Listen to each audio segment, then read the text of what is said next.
sur la Gaule, quand les aigles couvraient l'horizon, un homme se leva dans les montagnes pour défendre sa nation. Des forêts d'Auvergne aux plaines lointaines, son appel franchit chaque frontière.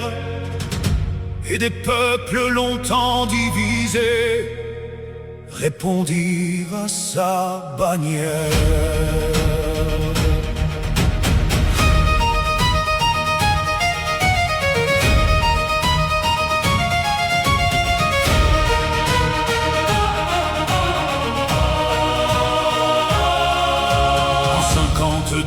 Avant Jésus-Christ, le danger menaçait notre terre. Mais un chef parla de liberté et ralluma le feu des guerriers. Arverte et du Biturige, tous entendirent le même serment: que vaut la vie d'un peuple libre s'il renonce à son propre destin? Il ne promettait ni richesse, ni un avenir sans douleur. Seulement la lutte pour l'honneur et pour la grandeur. Vercingétorix, ton nom traverse les âges comme un cri porté par le vent. Vercingétorix, quand tout semblait perdu d'avance, tu choisis de combattre pourtant, car un peuple reste vivant tant qu'il refuse de plier. Et même dans la défaite, le courage peut triompher.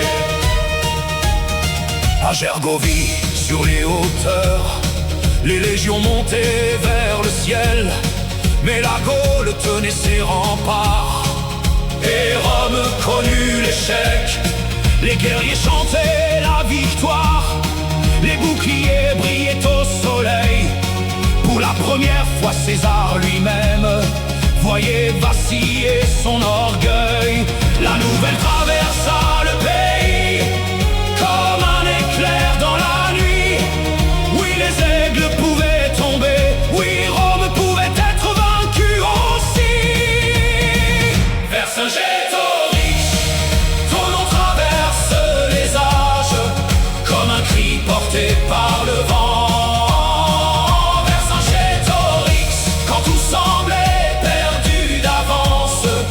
Choisis de combattre pourtant, car un peuple reste vivant tant qu'il refuse de plier.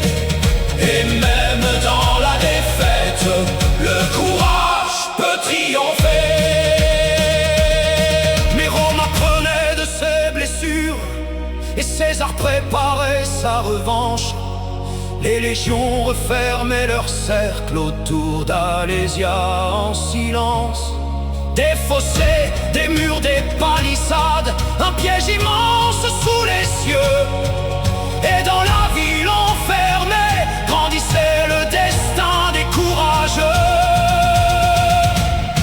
À Alésia, les jours passaient, le pain manquait, l'espoir aussi. Mais jamais le chef des Arvernes n'abandonna ceux qui l'avaient suivi. Quand vint la dernière aurore, il regarda une dernière fois les collines, les feux, la Gaule et ceux qui avaient